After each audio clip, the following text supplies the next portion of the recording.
মার্কিন president Donald ট্রাম্পের ইরানি শান্তি প্রস্তাব প্রত্যাখ্যানে যুদ্ধ দীর্ঘায়িত হওয়ার শঙ্কা আবারও বেড়েছে।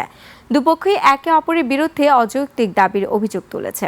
এই অচলাবস্থার জেরে কৌশলগতভাবে গুরুত্বপূর্ণ হরমুজ প্রণালীতেও উত্তেজনা আরও বেড়েছে, যার প্রভাবে বিশ্ববাজারে তেলের দাম নতুন উচ্চতায় পৌঁছেছে। এসবের মাঝে ইসরায়েলের প্রধানমন্ত্রী বেনিয়ামিন নেতানিয়াহু উস্কানি দিয়ে জানিয়েছেন, ইরানের সঙ্গে সংঘাত এখনও শেষ হয়ে যায়নি। তেহরানে স্থলসেনা মোতায়েনের ইঙ্গিতও দেন তিনি। বিস্তারিত আফসানা নীলার রিপোর্টে।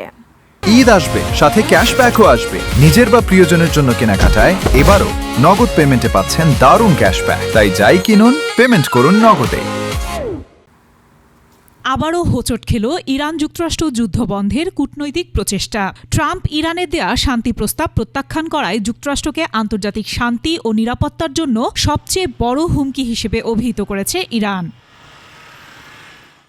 ইরানের পররাষ্ট্র মন্ত্রণালয়ের মুখপাত্র ইসমাইল বাঘাই জানান, ইরানের এখন মূল লক্ষ্য যুদ্ধের অবসান ঘটানো। তবে মধ্যপ্রাচ্যে যুক্তরাষ্ট্রের উপস্থিতি এবং তাদের সামরিক ঘাঁটিগুলোই সহিংসতা ও আধিপত্যের চক্র তৈরি করছে।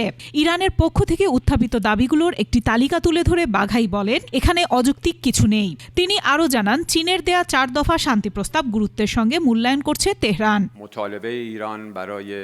একই সাথে হরমুজ প্রণালীতে জাহাজ চলাচলের নিয়মে আরও কঠোরতা জারি করেছে তেহরান।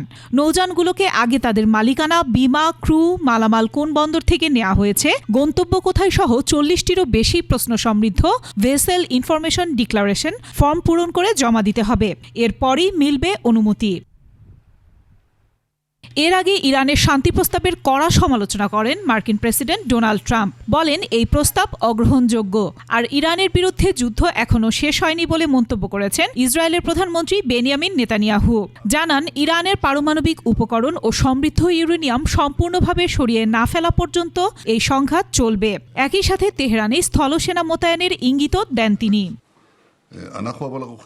অন্যদিকে দ্য ওয়াল স্ট্রিট জার্নাল জানিয়েছে, ইরান তাদের উচ্চমাত্রার সমৃদ্ধ ইউরেনিয়ামের কিছু অংশের মাত্রা কমিয়ে আনা এবং অবশিষ্ট অংশ তৃতীয় কোনো দেশে স্থানান্তরের প্রস্তাব দিয়েছে।